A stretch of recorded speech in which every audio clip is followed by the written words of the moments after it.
You know, so many former Jehovah's Witnesses are involved in all kinds of activism. And our guest today, Youri, he comes to us from the Netherlands. And what he is involved in is very interesting. The reason why is because the activism that he and the group that he is associated with, they are involved in a legal approach to dealing with shunning. You know, the Watchtower has boots on the ground in over 200 countries, which means you have 200 different laws. And their approach is very interesting, and we're going to discuss it with him in this video. We think that you'll find it interesting because we know that the Watchtower carefully uses the laws around the world. Think about this.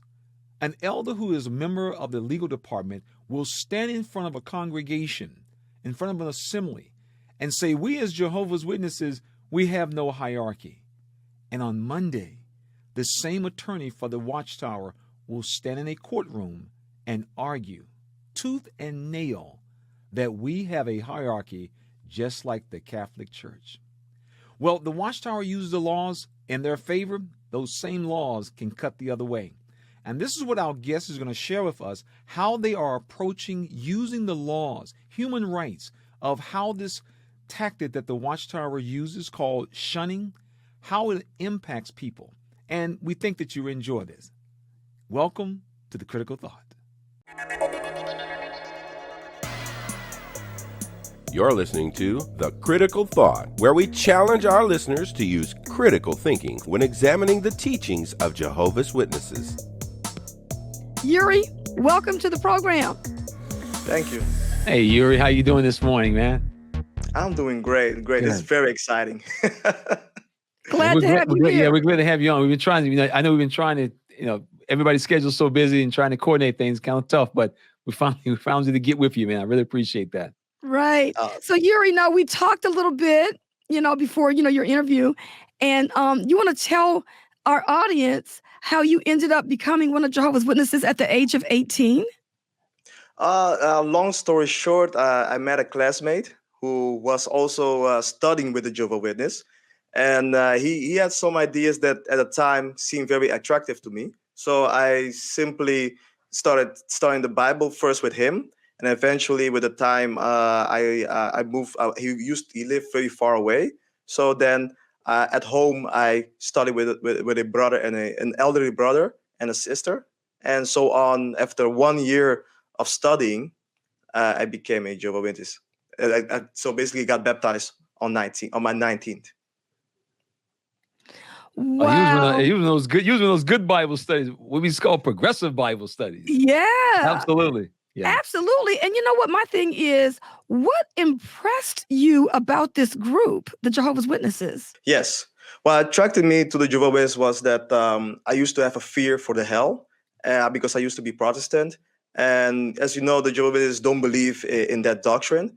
And I thought it was very interesting. And and the brother in question had a very extensive knowledge of the Bible. And I was impressed by it because back then I even couldn't find the book of Matthew. And he would he knew the Bible like the palm of his hand. And I was impressed by it. And I thought that all witnesses were like these Bible experts. And I wanted to be a Bible expert to a certain degree.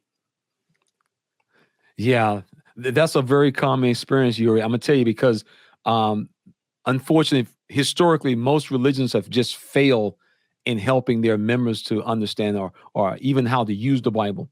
And so when a person who can't find the basic books of the Bible sees either like a young Jehovah's Witness or like you in your case, an adult Jehovah's who can just flip back and forth, that by itself gives them credibility.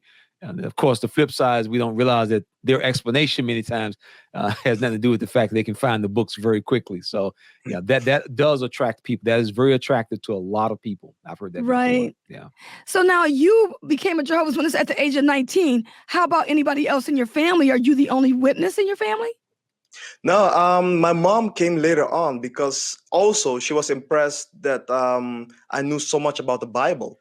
That it was at the memorial how she saw that I could explain certain scriptures, and the next day she was so impressed that she also wanted Bible study, and she's now also she's still baptized, unfortunately, but and that's how she became a Jehovah's Witness. Yeah. Amazing. Yeah. So now that you've got this situation going on with you not being a witness anymore, how is that affecting the relationship with you and your mom? Yeah. Yeah, well, my mom, because she's not a born in like me, I think she has real unconditional love. So she still talks to me. In fact, I thought me being excommunicated, the contact would be less, but she still calls me for like little stuff to do groceries. So I still get a lot of contact. In fact, from my mom. I think, to be honest, I think my mom also doesn't believe in it anymore. And she just stays in for the friends that she gathered in the organization.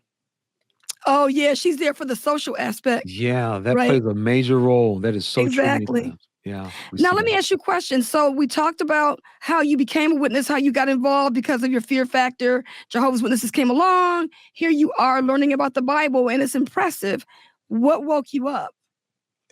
Well, also long story short, I got excommunicated, and one of the elders said that, yeah, we don't think you felt remorse. And I was like, wait, what? You can't read my heart. Like, I really did feel remorse for the sin that I committed. And I was to the point that I even considered ending my own life. So when the elders made a decision, I felt insulted, shocked, and in some way even relieved. So because in a way, I think I was just tired of also being a Jehovah's Witness. It is still, very restrictive to be one, but yeah, that was one of the cracks that really made me question the whole thing. Like, you can't read my heart, so how do you really know that I didn't felt remorse for what I did?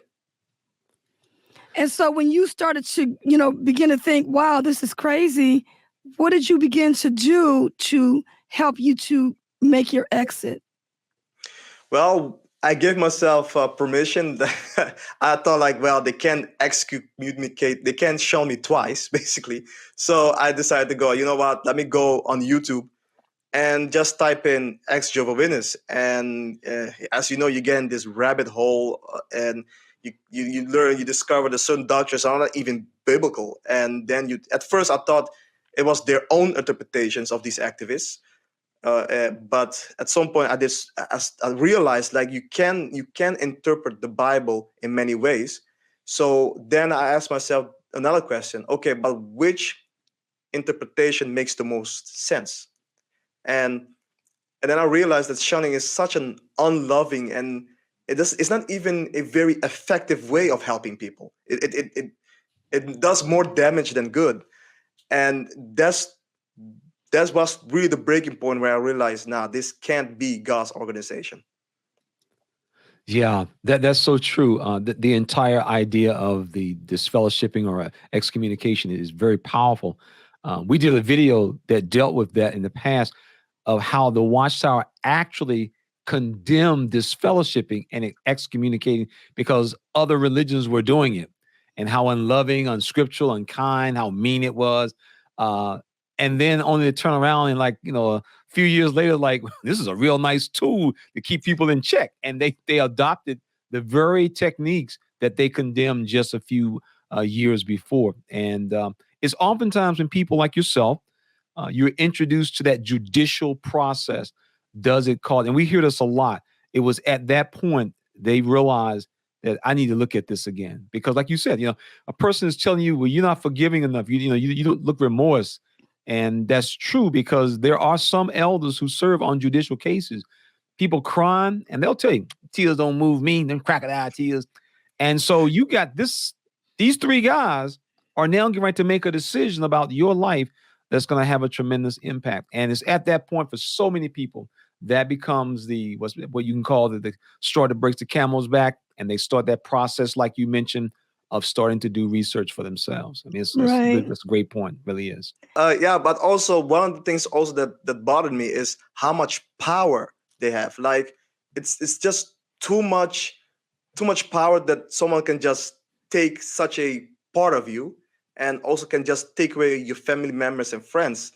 And I'm like, wait a second, how can three imperfect men have so much influence and power and deciding such an important aspect of my life. Like someone can say, yeah, you're no longer a Jehovah's Witness. Like someone saying, yeah, you're no longer Youri. Like, wait a second, who gave you the right to do this? And it really bothered me. And I think that also helped me with waking up. I'm going to tell you, man, those critical thinking questions, those are the things that get the mind rolling. And when you start asking those exact questions, like you mentioned before, that is the process. And that's kind of why, our channel, is what we encourage people to do, to think critically, ask critical thinking questions, because the only thing left at that point is being willing to accept what the answers are. That's really the biggest challenge. Right. What type of relationships did you have with the brothers and sisters in your congregation? And did you feel like they were healthy relationships? Oh, that's a good one. Well, I had a really good relationship with the. You see, I was in the Papimento group here in the Netherlands. You have different languages and groups, and I was in the Papimento group, and it was small, so it was a very tight, small, commune, and it was really nice. Like they were mostly sisters than brothers, so I saw them more like my aunts. So I had a really good bond with a lot of them, and I was very, I was very well liked by most of the members, because I was one of those progressive young brothers that don't judge, or I just like to listen, and I like to be, basically I was trying to be a good person. So I think that's also why I think it was easy for me to get also privileges, because I was very well liked, to the point that some were surprised that I wasn't even earlier a ministerial servant.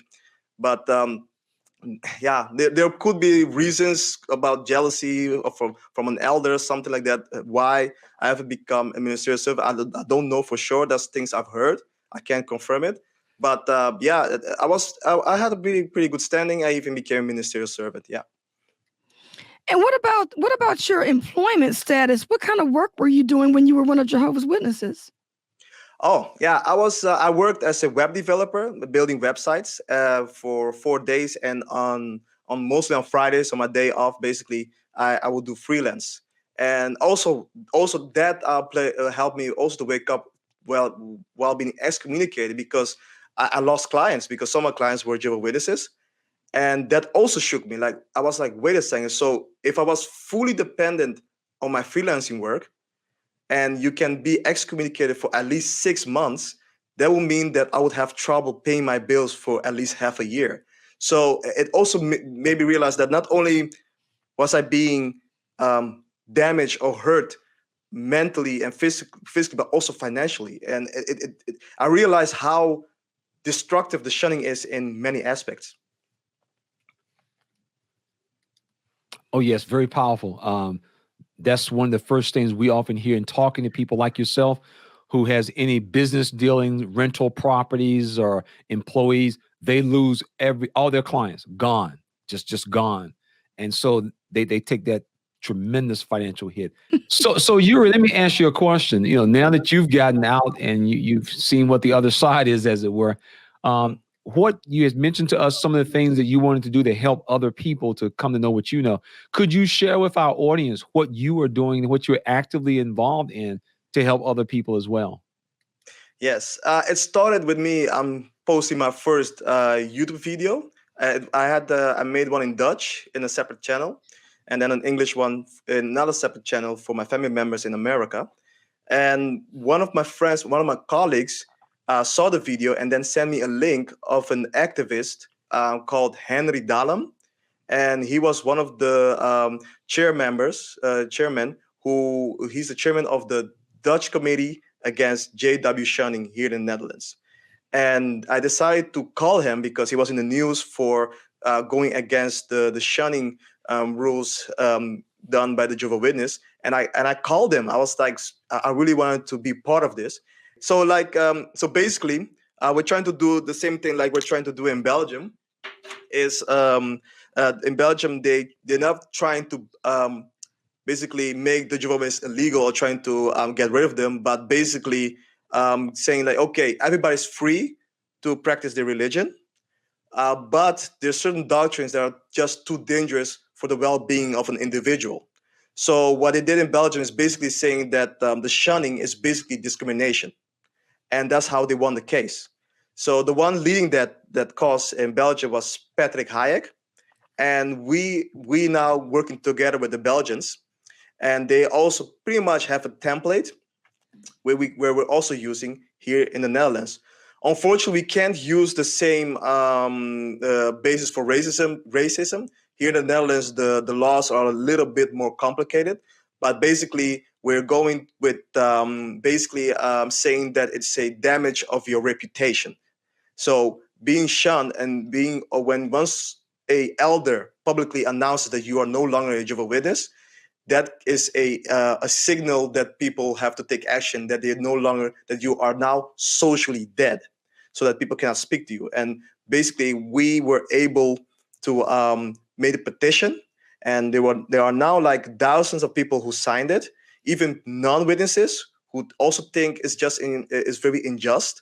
So then we took this petition and we brought it to the parliament, and then we have different representatives of political parties listen to our petition and plea, and they even came journalists and TV journalists who wanted to also pop. Most likely, it's going to come on television. And we're going to just try to explain that the shunning is very dangerous psychologically and also physically and financially. And we're hoping that with enough people joining this petition, be able to show the people in politics, the politicians, how dangerous this is. And I remember when I was there at the parliament, one of the representatives were like shocked. Like you could see it in their eyes when I said like, yeah, this is what's happening in the Jehovah's Witness community. And they will go like, wait, what? They were like shocked, like even after where we were done, where the cameras were off and the journalists went away, some of the political leaders just stayed there and just kept asking questions like, okay, so you're telling me that parents don't talk to the children because they left? Okay, so what happens if you become a witness and you change your mind? So and you want to basically unsubscribe from the religion, do they still shun you? And then we have to explain, yes, that also happens. So it's a very it's very process.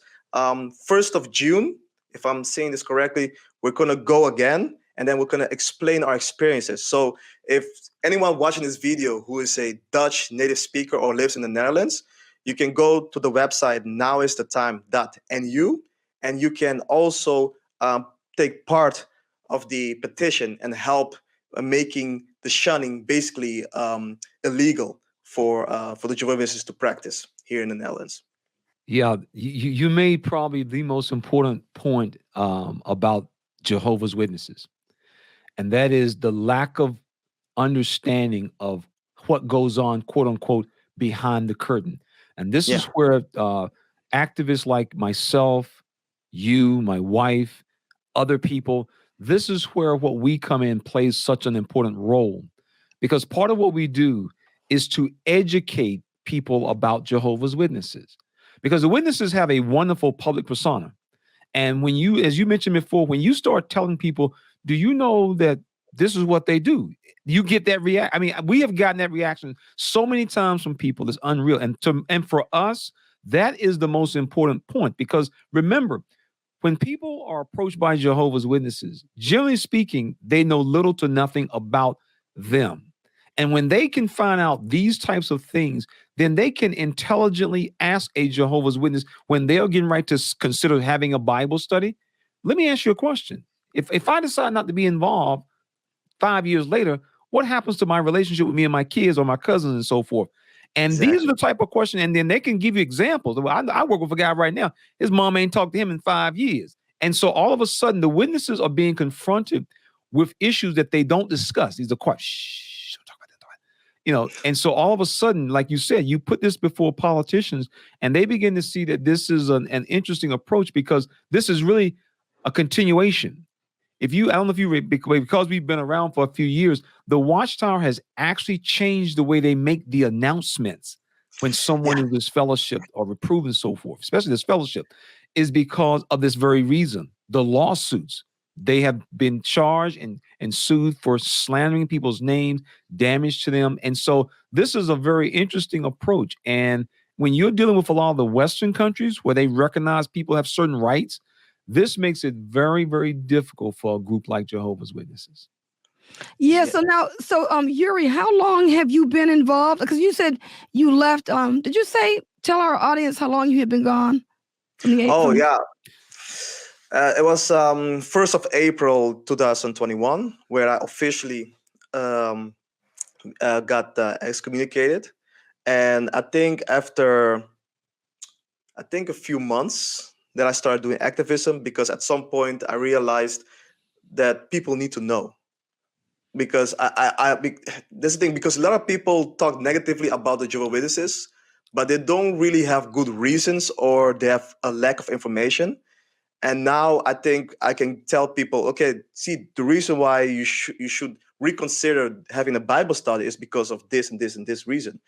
And so it's basically, I've been doing, almost a year that I'm now officially an ex-Jehovah's Witness. And activism is so important. And I just think that you weren't one of those people that just said, oh, I learned about this not being the truth, and I'm going to go on with my life and go back into normal, society and things like that. But you thought enough about people to look out for them, to get involved with the activism. How did you find out about that, to get involved with this group? Well, a colleague of mine who was impressed that I even put a YouTube video, and I went all crazy. Like once I made a YouTube video, I posted on my Facebook, on my Instagram, even on my LinkedIn. I just didn't care. I just posted everywhere because I felt like people really need to know this, and the reactions that I've had were amazingly positive. Like even people, I didn't know this, but you have witnesses who are PMO, physically in, mentally out, who are in there and want to leave but can't because they will lose their family members. And I was shocked because I've been a witness for like 13 years and I've never knew about this group. It's just insane. And one of my colleagues, co-workers, an ex-colleague of mine, sent me a link from Henri Dahlem because there was this news article about Jehovah's Witnesses fighting against the shunning here in the Netherlands. And I was like, oh, I have to be part of this, because yes, you can do online, and YouTube really does help. And I'm planning in the future to keep making videos, but getting the politicians involved is, that's a different level. Now you're really making changes. You're really having an effect on the physical world, basically. So, and I knew that, okay, so now it's funny, like first you have to be politically neutral as a witness, and suddenly you're like all politicians and getting all in. And this year is the first time I'm planning on voting for the first time. But it shows how important it is to also in the physical world, offline, doing activism offline, getting petitions, getting your local politicians involved, because it surprises you, but they teach you that the politicians are evil as a witness being. But I realized that a lot of these people genuinely want to help. A lot of these politicians do help, because once we did the interview and the cameras were off, they could have just left and kept it there, but they stayed with us, ex-witnesses, activists, and asked even more questions. They were like genuinely interested in what we had to say about the shunning and how it affects us in our daily lives. And it says a lot, and it gives me a lot of optimism that so there is potential to change, and we've seen it can be done, because we've seen it in Belgium. And it's not only happening in Belgium, it's also happening in Denmark, in Germany. And so here in Europe, there's this uprising of ex-witnesses, activists, going to the politicians, going into basically using the governments and asking help from the governments to help them and make this shunning policy that the witnesses have as basically illegal, or that it shouldn't just be something that the organization should be doing. I think this is a really good work that you're doing. And I feel like because you're getting, these politicians are also part of the community that you live in. And you can best believe that just like you're reaching out to them and talking to them and educating them about what's going on, they're no doubt talking to people in their own personal communities. So what we're doing here and what you all are doing is able to reach the people when Jehovah's Witnesses knock at their door. They can be aware of who this group is and no longer making people feel like they're making progress in their lives because they're learning the Bible. Because that's what people are saying. Jehovah's Witnesses are teaching me the Bible, and I feel like I'm really, armed with this truth and knowledge and all of that, to the point that you don't see the underlying current beneath all of that, facade that they put on. Oh, the smiling people at your door, the happy families, and things like that. So I'm just really happy to hear that all of this is going on in Europe, and perhaps the United States may eventually get more involved with the same type of work, Yeah. We've talked to so many people over the years who, and this is the whole thing. There are just so many different aspects of activism, and so basically what we're doing is we're covering all the bases. We're literally covering all the bases. We know some, they focus on doctrine, some focus on legal things, some focus on this. And so what it does, it allows people to see Jehovah's Witnesses from literally every angle. Even one guy told me, he says, even if we don't get the legislation passed, we have made it a public record. We have put something into the public sphere where people are now asking questions about, is that the reason why they don't? That's exactly the reason why. And like you mentioned, the Watchtower gives us such a false value system. I know Lady C and I, when we first got involved in, the local politics in our area, we began to see how important it was.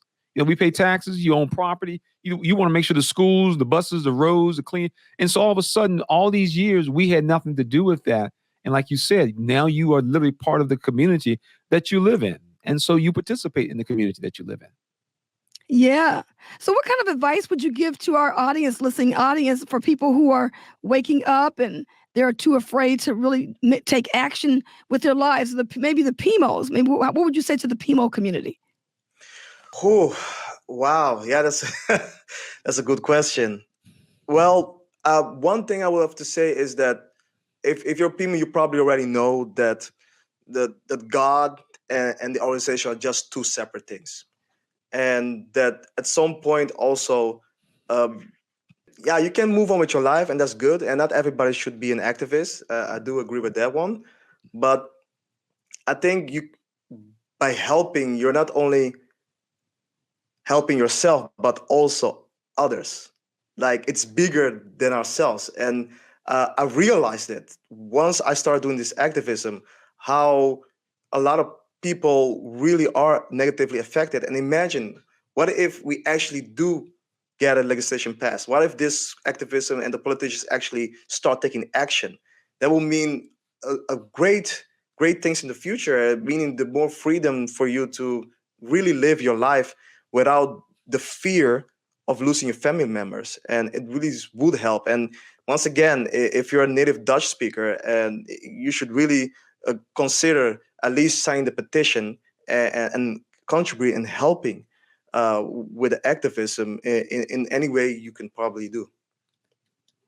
And something true about the political aspect, I feel like that's one of those things where a person doesn't really have to, show up in person, kind of thing. You could probably put your name on a list or a petition and things like that. So like, even with YouTube videos, people come out, with their face. Some people come out and just speak.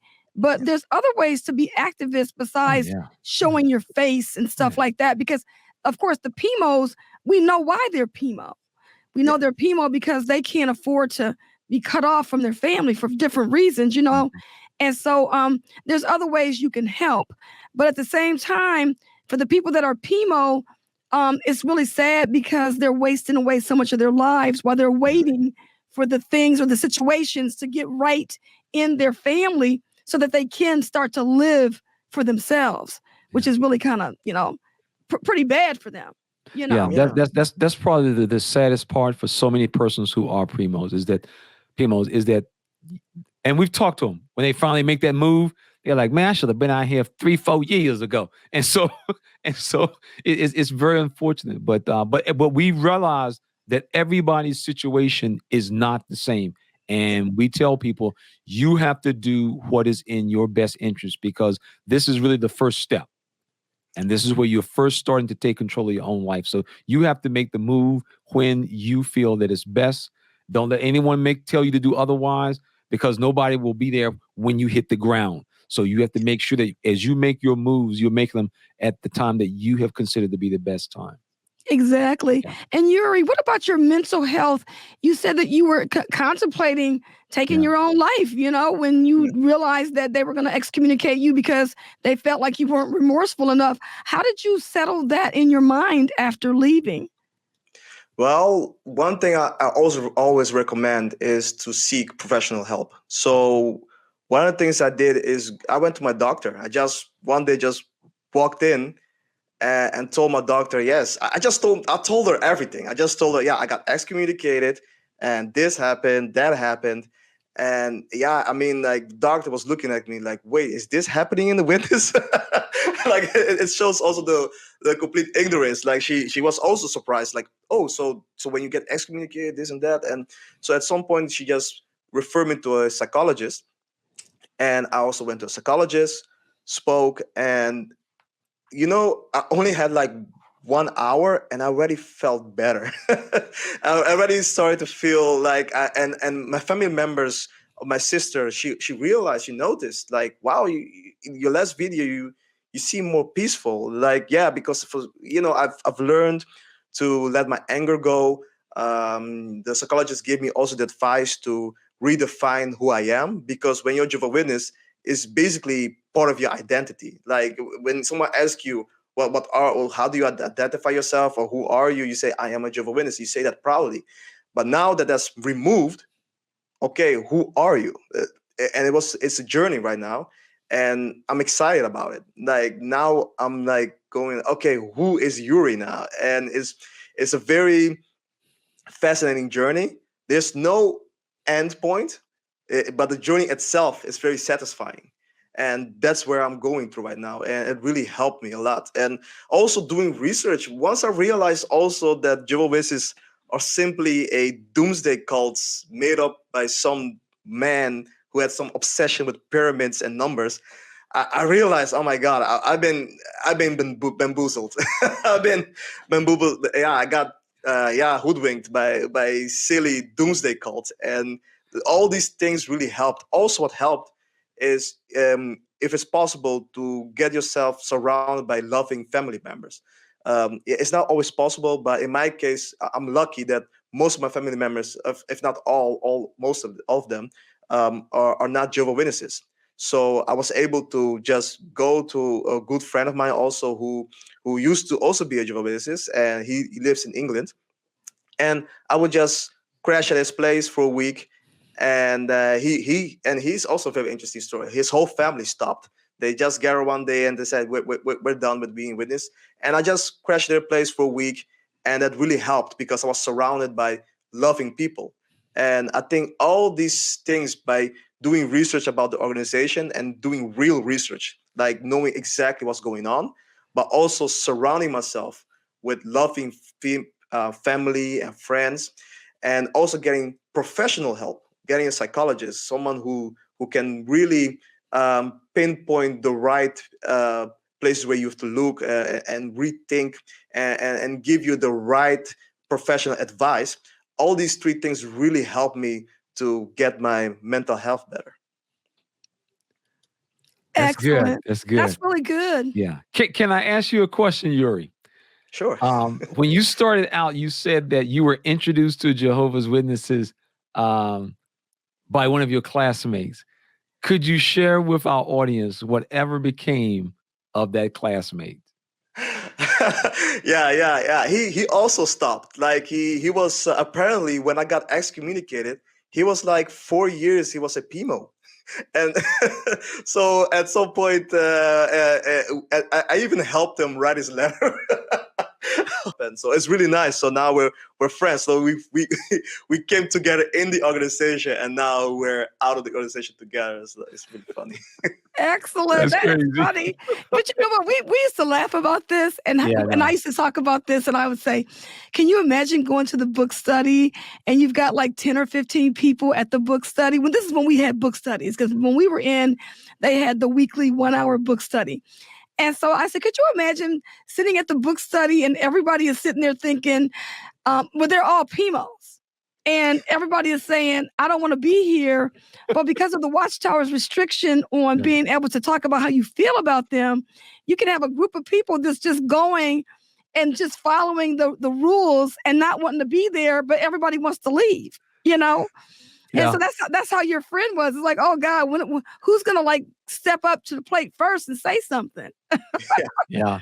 That has been amazing. I mean, the number of people we've talked to over the years, man, they'd be like, it was like 4 of us at the Kingdom Hall. We'd be looking at each other, but you didn't want to say anything because you didn't want them to charge you and accuse you of being an apostate. And then at the end of the day, all of them left. We could have been out here a long time ago. That is amazing. Oh, Well, man. Youri, we thank you so Yeah. much for coming on the channel and telling your story, because it's very impressive. And I think that it just goes to show that it's not just here in the United States, it's all over. Yeah. People are That's being true. affected by this religion the same exact way in every area that they put themselves in your lives. Yeah. You know, everywhere the Jehovah's Witness knocks on a door, they're having the same effect on the lives of people everywhere. Oh, absolutely. Absolutely. All right, so Yes, this has and been Lady C, And this has been JT. and we want to thank you for being in our audience, and we'll see you all on the next episode. Thanks again, Youri. Take care. This program was sponsored by Critical Thinkers. And for our Dutch viewers, stick around. Youri has a couple of words he wants to say to you. nou, ja, voor alle Nederlanders of Jehovah-getuigen in Nederland, ik snap wel dat het misschien heel spannend kan zijn, maar ik denk dat door gewoon now is the time.nu te gaan, kan je gewoon meedoen aan de petitie. En door meedoen aan de petitie kan je helpen de shunningbeleid of de uitsluitingsbeleid, het gedeelte waar je gewoon sociaal dood wordt verklaard, kan je zorgen dat dat strafbaar wordt. Dus als jij echt mee wil helpen, en je kan het ook anoniem doen. Dus ik zou het echt aanraden om dat te doen. Het zou echt mooi zijn. En wie weet zou het toch wel prachtig zijn als wij gewoon de organisatie kunnen verlaten. Of in ieder geval, op een moment misschien vind je dit niet meer de waarheid. En dat je gewoon nog steeds je familie kan behouden. Dus het zou heel mooi zijn. Henri is makkelijk bereikbaar via zijn mobiele nummer. Alle informaties zal beschikbaar worden gesteld. Ook op mijn YouTube kanaal. Dus als het kan, zou mooi zijn.